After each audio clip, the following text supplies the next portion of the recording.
Assalamualaikum warahmatullahi wabarakatuh. Jumpa lagi dengan saya Bumi ya di channel Belajar IPA Asik. Jadikan IPA lebih mudah dan menarik.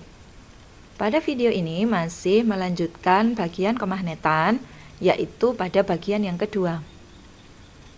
Tentang kemagnetan bumi dan gaya Lorentz. Bagian 2 ini kita akan membahas tentang teori kemagnetan bumi, medan magnet, dan gaya Lorentz. Teori kemagnetan bumi. Perhatikan, ini adalah gambar bumi. Bumi memiliki dua kutub, yaitu kutub utara dan kutub selatan. Dikatakan sebagai kutub utara geografis atau kutub utara dan kutub selatan bumi yang sebenarnya. Kutub geografis. Nah, kemudian ini bisa diselidiki atau diketahui menggunakan kompas, karena jarum kompas akan selalu menunjukkan arah utara dan selatan. Kenapa bisa jarum kompas ini menunjuk arah utara dan selatan? Sebagaimana kita ketahui bahwa jarum kompas ini adalah sebuah magnet, di mana magnet akan memiliki gaya tarik dan juga gaya tolak dengan kutub magnet yang lain. Nah, bumi ini sebenarnya merupakan magnet raksasa yang juga memiliki kutub utara dan kutub selatan. Inilah penyebabnya sehingga jarum kompas bisa menunjukkan arah. Nah, di manakah kutub utara dan kutub selatan magnet bumi? Letaknya seperti ini. Jadi, kutub selatan magnet bumi itu letaknya di dekat kutub utara bumi. Ibaratnya panah ini ya, letaknya di dekat kutub utara bumi yang sebenarnya. Sedangkan kutub utara magnet bumi letaknya adalah di dekat kutub selatan bumi. Nah, letaknya ini kan tidak berimpit tapi membentuk sudut tertentu. Di sini ada simbol D, artinya adalah sudut deklinasi. Kita lanjutkan dulu tentang sudut-sudut tersebut.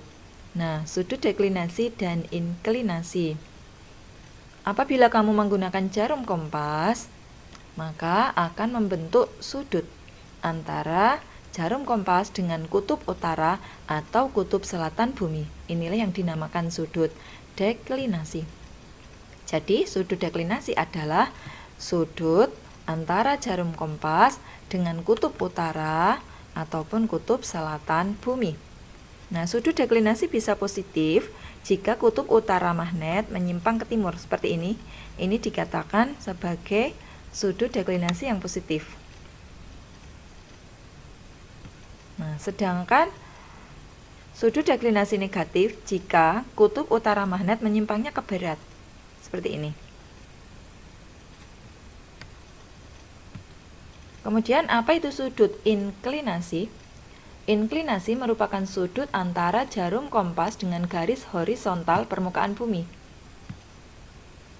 Nah, jadi kalau kamu menggunakan kompas, itu jarum kompas itu nggak akan benar-benar mendatar, tapi salah satu ujungnya itu bisa agak naik atau agak turun. Nah, sehingga membentuk sudut dengan garis horizontal. Nah, dikatakan sudut inklinasi itu positif jika kutub utara menyimpang ke bawah, cenderung turun kutub utaranya. Nah, disebut inklinasi negatif bila kutub utaranya menyimpang ke atas. Seperti ini. Bisa dipahami perbedaan sudut deklinasi dan inklinasi ya. Kita lanjut pada materi medan magnet. Sebuah magnet itu kan memiliki kekuatan atau gaya tarik. Namun gaya tariknya itu memiliki keterbatasan, istilahnya jauhnya itu ada keterbatasannya atau membentuk suatu ruangan. Nah, maka medan magnet ini adalah ruangan di sekitar magnet yang masih dipengaruhi oleh gaya magnet. Ini sebuah magnet batang yang diberi sebaran pasir besi. Kalau kamu meletakkan jarum di luar sini, jarum itu nggak akan lagi ketarik magnet. Tapi kalau masih di dalam sini, bisa tertarik oleh magnet ini. Ini diuji dengan jarum kompas. Nah, dalam menggambarkan medan magnet itu dengan garis-garis gaya magnet. Yang menggambarkannya adalah dari kutub utara ke kutub selatan.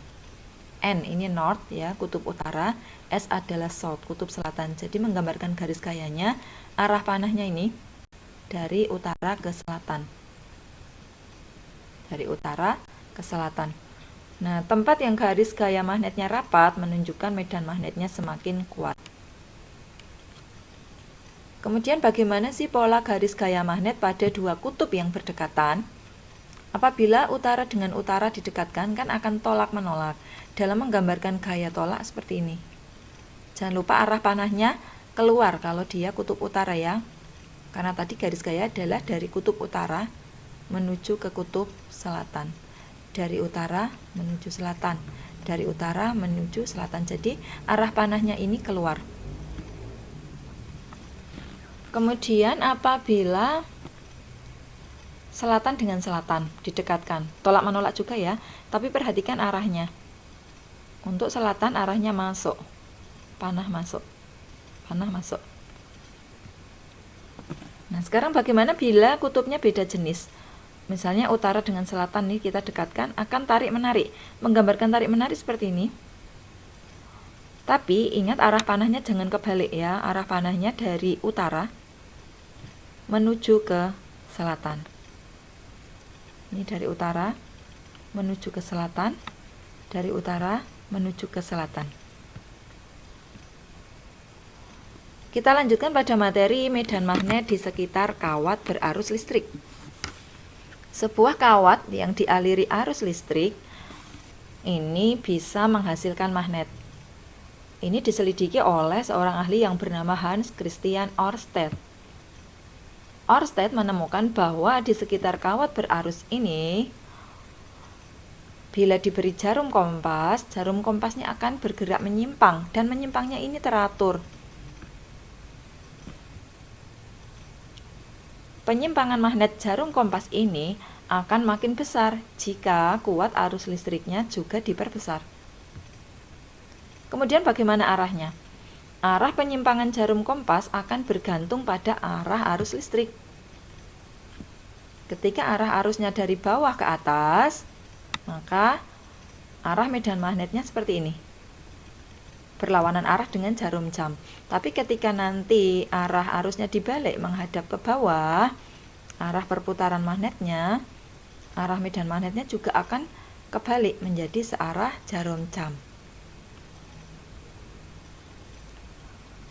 Nah, kesimpulan Ørsted, adanya arus listrik dapat menghasilkan medan magnet.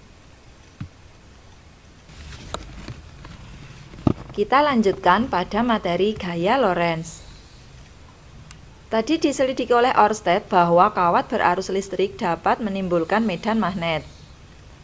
Lalu, apa yang terjadi jika kawat berarus listrik tadi berada dalam medan magnet tetap yang lain, magnet yang lain? Nah, ini diselidiki oleh Hendrik Anton Lorentz. Jadi seperti ini, ada kawat berarus yang diletakkan pada medan magnet tetap yang lain. Ini ada utara dan selatan. Kok orang air sih? Gaya Lorentz. Dikatakan oleh Ørsted bahwa kawat berarus dapat menimbulkan medan magnet. Nah, kemudian ada seorang ahli lainnya yaitu Hendrik Anton Lorentz. Ini menyelidiki apa yang terjadi jika kawat berarus listrik berada dalam medan magnet tetap. Seperti ini. Jadi, ada kawat berarus lalu diletakkan dalam medan magnet. Ini ada kutub utara dan kutub selatan magnet ya.